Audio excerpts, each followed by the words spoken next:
সাবান যখন হলো, সাবানের সঙ্গে ছোবড়া, লুফা একদম ঘষে ঘষে তুলছি। হ্যাঁ, এবং তাতে একটা সমস্যা হয়, ওই আবার বলছি যে অতিরিক্ত কোনো জিনিসই ভালো না। মানে স্কিনকে যদি উত্তপ্ত না করো, স্কিন ঠিক থাকবে।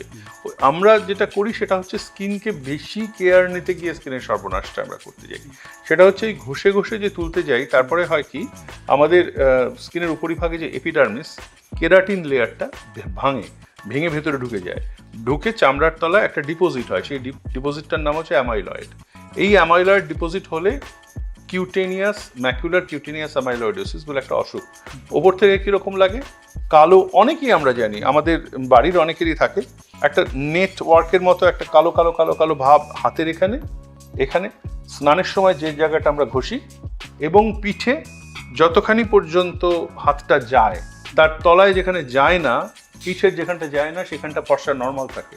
এটা একটা সাইন। ঠিক যেখানে যায় না নর্মাল, যেখানে হাতটা যায় সেখানটা কালো হয়ে গেল, অ্যামাইলয়েডোসিস। এবং পায়ের এইখানটায় এই ক্রনিক কিউটেনিয়াস অ্যামাইলয়েডোসিসটা মানুষের আবার একটা হস্তশিল্প।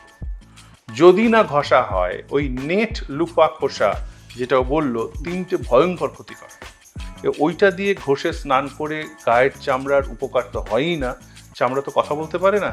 তার একটা প্রতিক্রিয়া হচ্ছে যে ভাই আর নয়, আর অত্যাচার করো না আমার উপরে।